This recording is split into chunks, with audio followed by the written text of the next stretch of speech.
De saint Augustin traité sur la très sainte Trinité. Livre 13. Chapitre 16. Suite. Pourquoi la mort du Christ n'aurait-elle pas eu lieu ? Bien plus, pourquoi parmi les innombrables moyens que le Tout-Puissant avait à sa disposition pour nous délivrer, n'aurait-il pas donné la préférence à celui-ci ? Sa divinité ne perdait rien, ne subissait aucun changement, et son Fils, revêtant notre humanité, procurait aux hommes cet immense avantage que la mort temporelle est nullement due de celui qui était tout à la fois Fils éternel de Dieu et Fils de l'homme, les délivrerait de la mort éternelle qu'ils avaient méritée. Le démon tenait nos péchés sous sa main, et par eux nous clouait justement à la mort. Celui qui n'en avait pas commis les a pardonnés et a été condamné à la mort par le démon contre toute justice.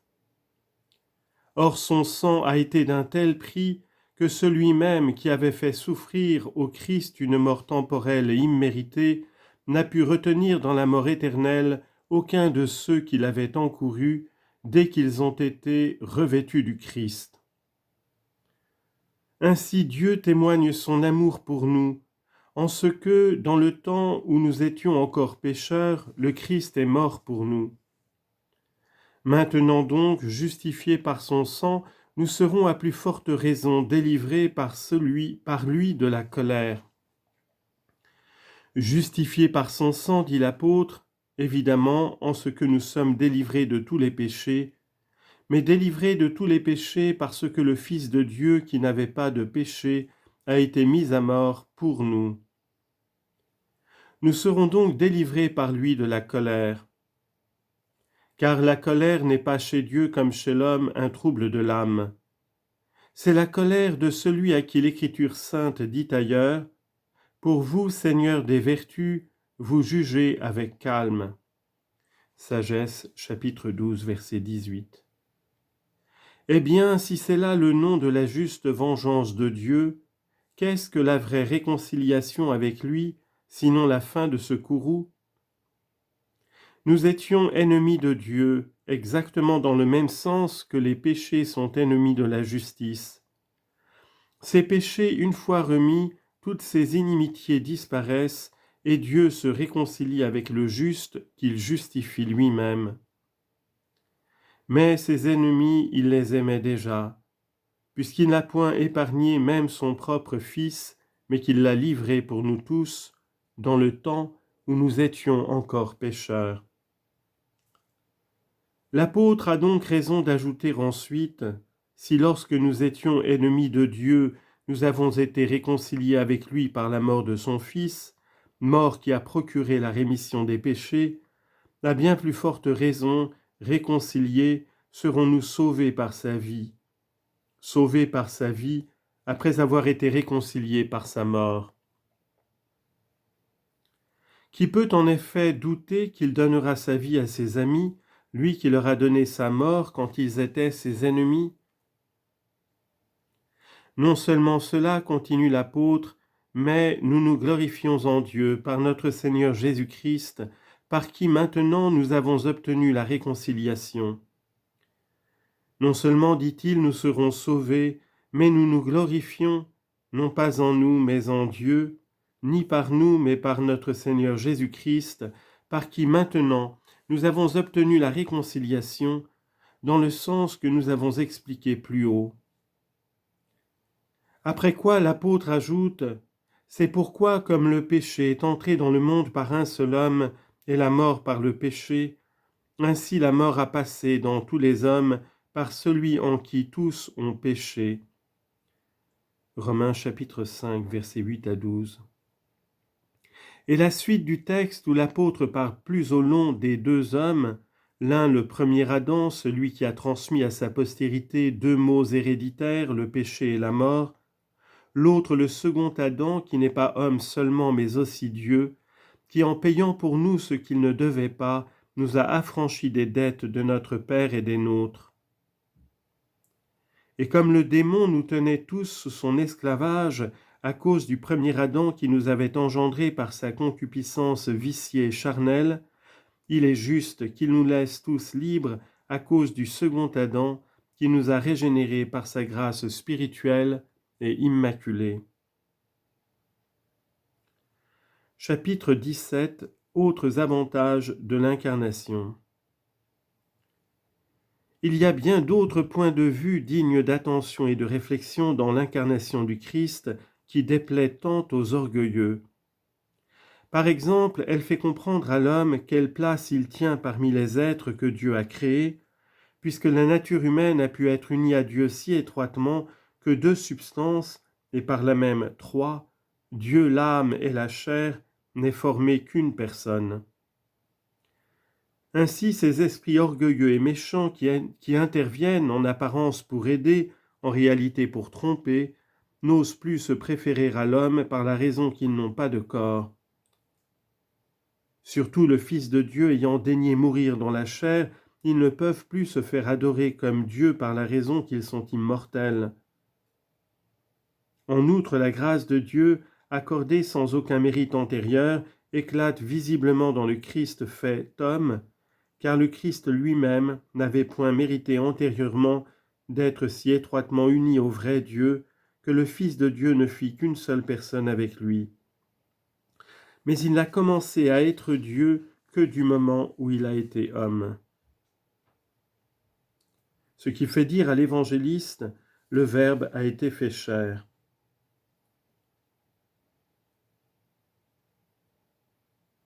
Autre avantage, l'orgueil de l'homme, principal obstacle à son union avec Dieu, a pu être confondu et guéri par le profond abaissement d'un Dieu.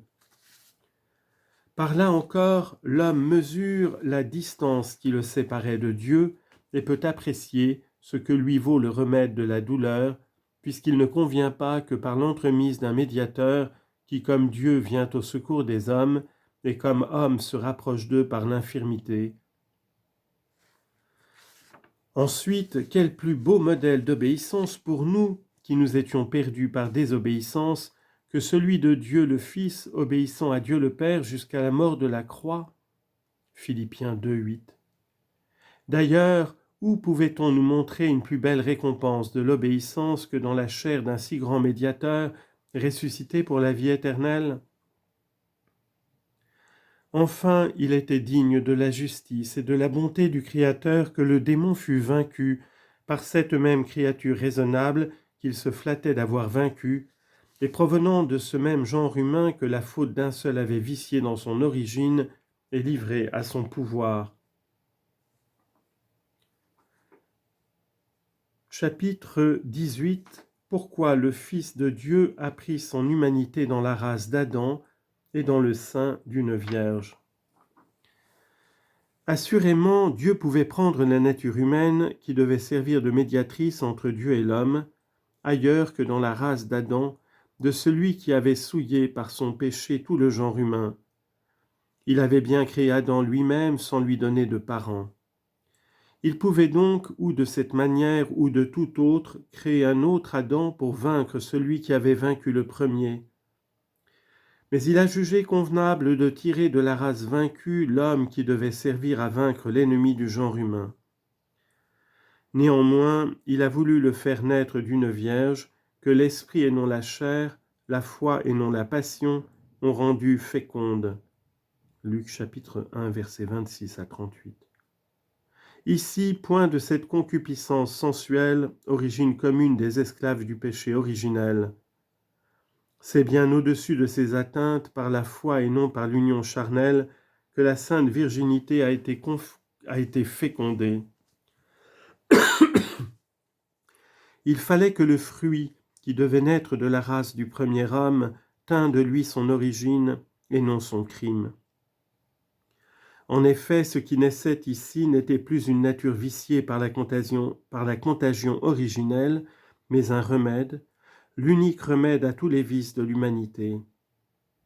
Ce qui naissait, dis-je, c'était un homme qui n'avait point de péché, qui n'en pouvait jamais avoir, et qui devait rendre la vie en les délivrant du péché à ceux qui ne pouvaient naître sans péché. Car bien que la chasteté conjugale dirige à bonne fin la concupiscence charnelle dont le siège est dans les parties sexuelles, toutefois cette concupiscence a des mouvements involontaires qui prouvent assez ou qu'elle n'a pu exister dans le paradis terrestre avant le péché, ou que, si elle y existait, elle n'était pas de nature à se soustraire parfois à l'empire de la volonté. Mais telle que nous l'éprouvons maintenant, elle combat, nous le sentons, la loi de l'esprit. Elle stimule la passion charnelle, même en dehors de l'union conjugale. Si on lui cède, elle ne s'assouvit qu'en péchant. Si on lui résiste, elle s'agite sous le frein. Et peut-on douter que ces deux inconvénients aient été inconnus dans le paradis à l'homme encore innocent? Car là, l'innocence excluait tout péché et le bonheur tout trouble. Donc il était nécessaire que cette concupiscence charnelle fût bannie quand une vierge concevait celui en qui l'auteur de la mort ne devait rien trouver qui méritât la mort, bien qu'il dût la lui donner, pour être à son tour vaincu par la mort de l'auteur de la vie. Lui, le vainqueur du premier Adam et le maître du genre humain, vaincu par le second Adam et perdant ses droits sur le peuple chrétien, lequel est délivré au milieu du genre humain du crime de l'humanité par celui qui était exempt de crime, quoique membre de la race humaine, en sorte que le trompeur a été vaincu par l'espèce qu'il avait vaincue par le crime.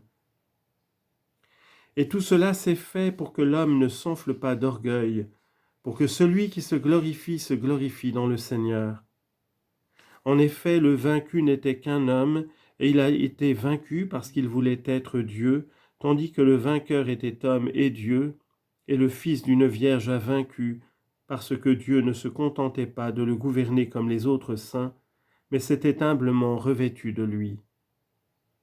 Or ces précieux dons de Dieu et tant d'autres qu'il serait trop long de rechercher et d'exposer ici, n'eussent point existé si le Verbe n'avait pas été fait chair.